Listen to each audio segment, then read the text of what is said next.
हाय दोस्तों, स्वागत है मेरा यूट्यूब चैनल। आज मैं आप लोगों को ट्रांसफार्मर के नेम प्लेट के बारे में बताऊंगा।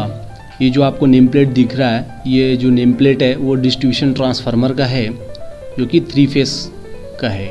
तो इसके बारे में जानेंगे कि क्या क्या चीज़ें इसमें दी हुई रहती है, और हम लोग ये भी सीखेंगे कि कैसे हम लोग ट्रांसफार्मर की रेटिंग कैसे निकालते हैं। जैसे कि यहाँ पर KVA दिया हुआ 25 KVA का ये ट्रांसफार्मर का नेम प्लेट है, उसे कैसे निकालेंगे, या आपको प्राइमरी साइड का अगर आपको करंट निकालना हो या आपका वोल्टेज निकालना हो कितना आता है, वो सारी चीज़ भी आपको क्लियर हो जाएगी। चलिए दोस्तों, सबसे पहले हम लोग ये जानते हैं ट्रांसफार्मर होता क्या है, उसके बाद हम लोग वीडियो को स्टार्ट करेंगे अच्छे से। ट्रांसफार्मर क्या करता है दोस्तों? ट्रांसफार्मर एक स्टेशनरी डिवाइस है। स्टेशनरी डिवाइस का मतलब एक जगह वो फिक्स रहता है, इसलिए इसको बोलते हैं स्टेशनरी डिवाइस। ये क्या करता है? आपको पावर को ट्रांसमिट करता है, ट्रांसफ़र करता है एक सर्किट से दूसरे सर्किट। तो एक सर्किट कौन सा हो गया? ये आपका एक सर्किट हो गया, और जो आपका घर है तो वो आपका दूसरा सर्किट हो गया। तो ये क्या कर रहा है? आपको पावर को ट्रांसमिट कर रहा है एक सर्किट से दूसरे सर्किट पे। ये हो गया ट्रांसफार्मर का काम, ठीक है। चलिए अब हम लोग क्या देखेंगे। ट्रांसफार्मर में आपने पढ़ा होगा 2 तरह का वाइंडिंग होती है, प्राइमरी वाइंडिंग और सेकेंडरी वाइंडिंग, ठीक है। तो ये प्राइमरी साइड है। प्राइमरी साइड में कौन सा आ गया? जहाँ से आप इनपुट देते हो। तो इनपुट डिस्ट्रीब्यूशन ट्रांसफार्मर, अगर कोई सा भी कितने भी केवी का ट्रांसफार्मर हो, डिस्ट्रीब्यूशन ट्रांसफार्मर, तो हम लोग इनपुट जो देते हैं वो कितना देते हैं? 11,000 वोल्ट देते हैं, ठीक है।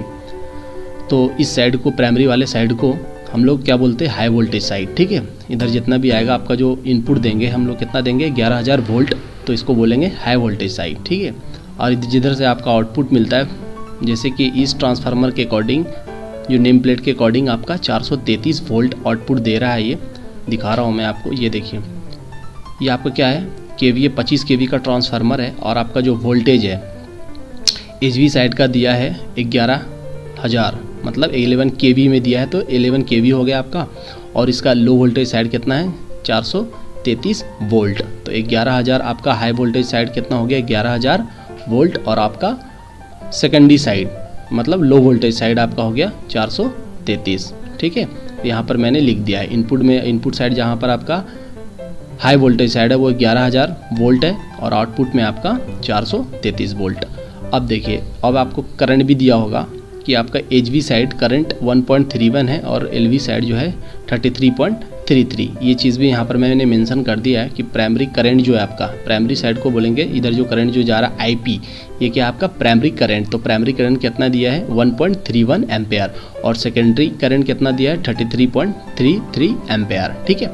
ये सारी चीज़ आपको डाटा दिया, आपको समझ में आ गया होगा। ये आपका प्राइमरी साइड है। IP क्या हो गया? आपका प्राइमरी करंट है, जो कि 1.31 एम्पेयर दिया है। और ये VP क्या हो गया? आपका प्राइमरी वोल्टेज, जो कि 11,000 वोल्ट है। और आपका IS क्या हो गया? सेकेंडरी करंट, जो कि आपका 33.33 एम्पेयर है। और आपका सेकेंडरी वोल्टेज ये आपका कितना है?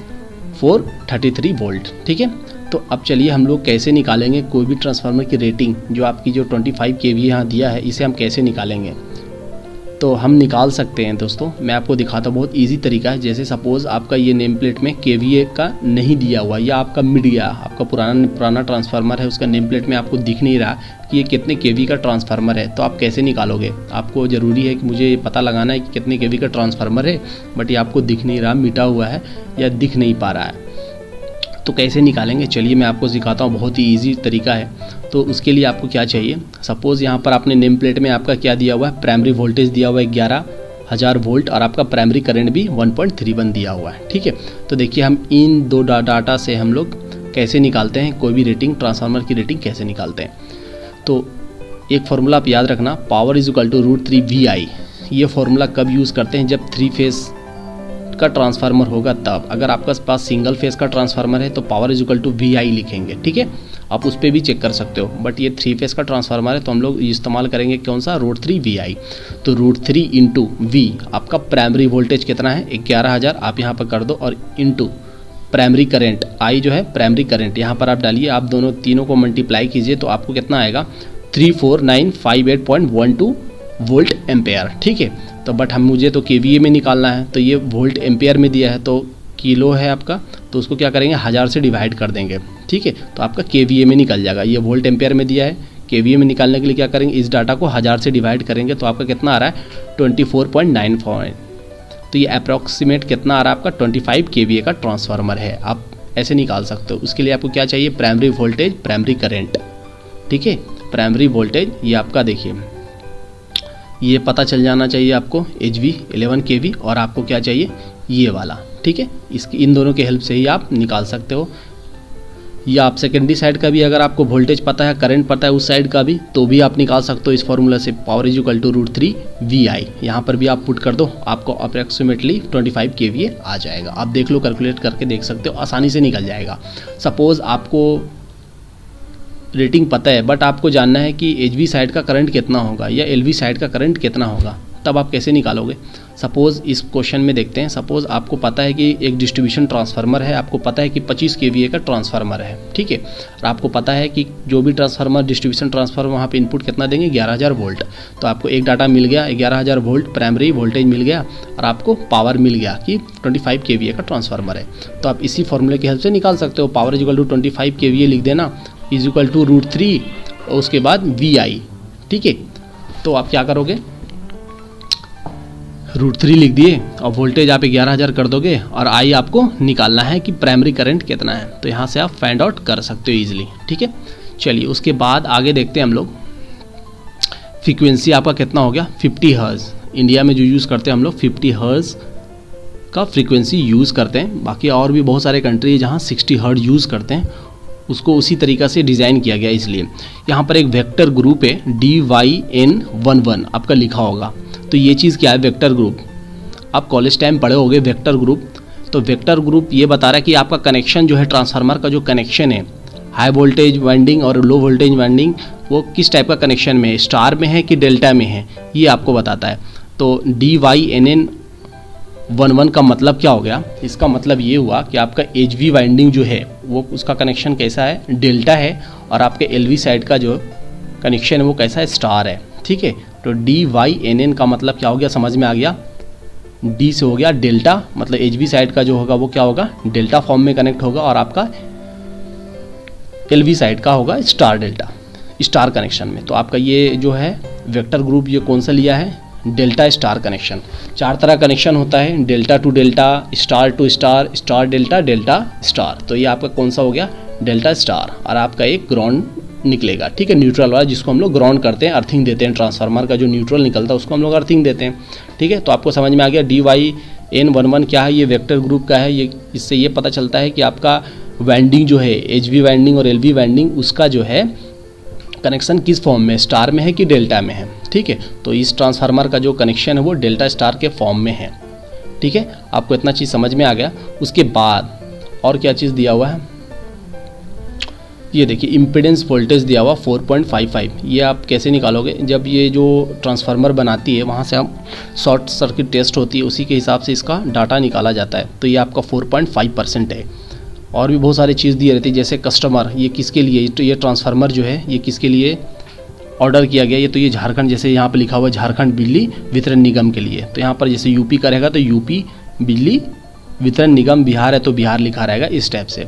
उसके बाद ये आपका ऑर्डर डेट वगैरह दिया रहेगा। ये सेम क्या है, ये सेम मतलब ये किस सेम के लिए जा रहा है, DDUGJY। इसका मतलब क्या हो गया, दीन दयाल उपाध्याय ग्रामीण ज्योति योजना, या RGGY, राजीव गांधी वाला, ये हो गया आपका। तो ये कौन सा प्लान है, 12 प्लान लिखा हुआ है इसके लिए।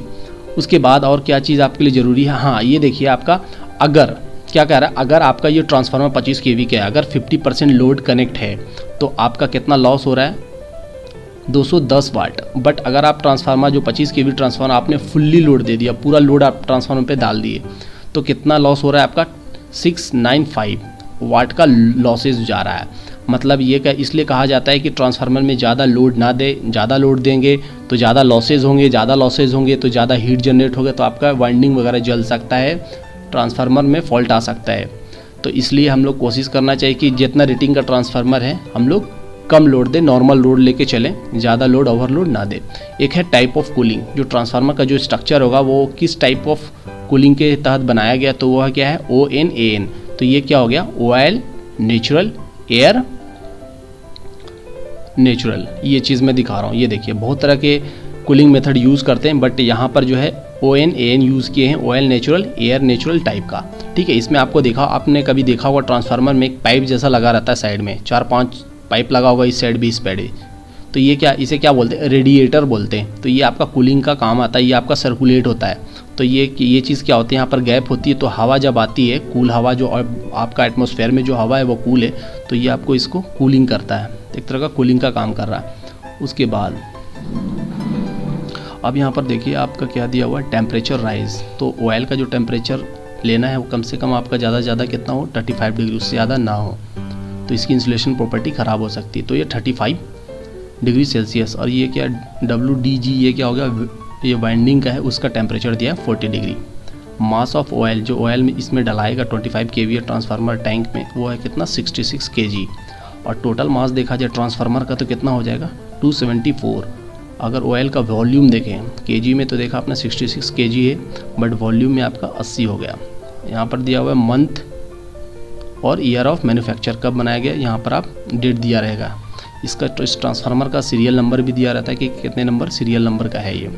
उसके बाद ऑयल में हम लोग देखो, एक चीज़ और मैं बता दूं आपको, जो ट्रांसफार्मर में ऑयल जो डालते हैं, उस ट्रांसफार्मर ऑयल को क्या बोलते हैं, ट्रांसफार्मर ऑयल ही बोलते हैं। ये जो आपका कौन सा ऑयल होता है, ट्रांसफार्मर ऑयल ही होता है। तो ये एक्चुअली ये कहाँ से आता है, ये आपका होता क्या है, क्रूड पेट्रोलियम ही होता है। ट्रांसफार्मर ऑयल कैसे बनता है, क्रूड ऑयल, क्रूड पेट्रोलियम लेते हैं, उसको क्या करते हैं, फ्रैक्शनल डिस्टिलेशन प्रोसेस से हम लोग ट्रांसफार्मर ऑयल को ऑब्टेन करते हैं, प्राप्त करते हैं। तो जो ट्रांसफार्मर में जो ऑयल जाता है उसको क्या बोलते हैं, ट्रांसफार्मर ऑयल ही बोलते हैं, बट वो एक्चुअली में होता क्या है, क्रूड पेट्रोलियम होता है, जिसको डिस्टिलेशन, फ्रैक्शनल डिस्टिलेशन प्रोसेस से हम लोग ट्रांसफार्मर ऑयल में कन्वर्ट कर देते हैं, या उसका नाम ट्रांसफार्मर ऑयल रखा जाता है। चलिए, आपको अगर समझ में आ गया कि आप कैसे ट्रांसफार्मर की रेटिंग निकालोगे दोस्तों, तो मैंने यहाँ पर दिया है, डाटा दे दिया है, एक नेम प्लेट दिया है, आपको बताना है कि ये कितना KVA का ट्रांसफार्मर है। एक्चुअली ये जो है आपका पावर ट्रांसफार्मर है, तो आपको बताना है, यहाँ से आप डाटा देख लो, आपका सब दिख रहा है, voltage, ampere, HV side, LV side का भी है। तो आप देख के आप मुझे कमेंट बॉक्स में बताओ कि इसका कितना KVA का ये ट्रांसफार्मर है। अगर आपको पूरा वीडियो समझ में आ गया होगा तो आप आसानी से निकाल लोगे कितना KVA का ये ट्रांसफार्मर है। अगर मेरा वीडियो अच्छा लगा हो दोस्तों, तो प्लीज़ मेरे चैनल को लाइक ज़रूर करें और सब्सक्राइब ज़रूर करें। और अब जितने भी आपके इलेक्ट्रिकल्स ग्रुप है, तो उसके साथ भी आप शेयर कर सकते हो। नेक्स्ट वीडियो जो मैं बताऊंगा वो कॉयल अर्थिंग और पेपर अर्थिंग पे होगा। बेस्ट ऑफ लक दोस्तों, and have a nice day.